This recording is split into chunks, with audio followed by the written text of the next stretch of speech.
Je trouve que c'est important de ne pas oublier.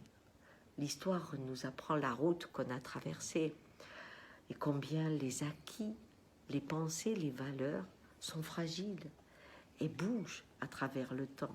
Ce qui était mal hier devient bien aujourd'hui.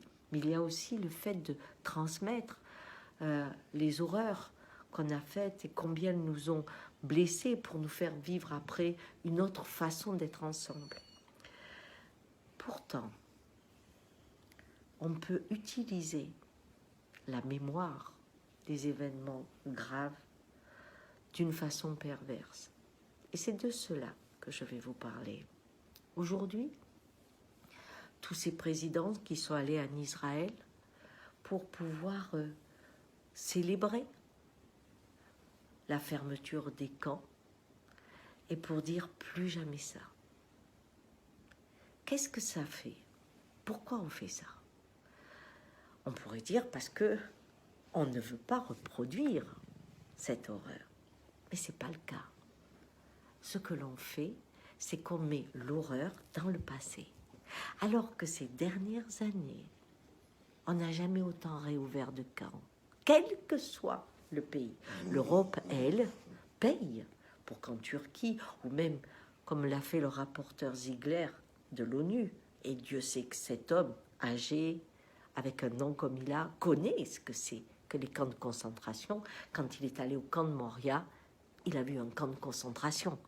Et aujourd'hui, des camps de concentration, il y en a beaucoup. Donc, quand on met dans le passé quelque chose, ça vous empêche de voir que ça n'a pas arrêté de fleurir dans le présent. Et nous sommes une époque où des camps pour rééduquer les chrétiens ou rééduquer les musulmans ou pour maintenir les émigrés, pour être sûr qu'ils meurent là afin qu'ils fassent peur aux autres. Ces camps sont de retour. Pour vendre des noirs, pour vendre des femmes, ces camps sont de retour. Dans toute leur immondice, dans toute leur horreur, de la même façon. Et l'objectif, c'est de faire peur et de tuer.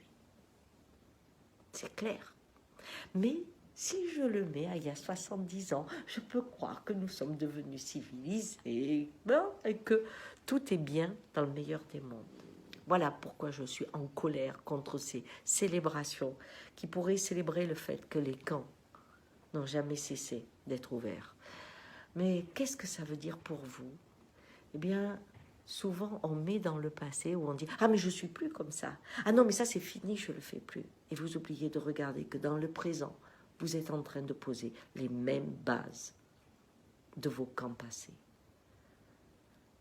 Les histoires d'amour, les histoires de travail, la façon de vous comporter. Reprenez cette phrase. Ah non, mais ça, c'était avant. Bien, quand vous faites ça, vérifiez bien que dans votre présent, vous n'êtes pas en train de remettre les bases de vos prisons passées. Réfléchissez.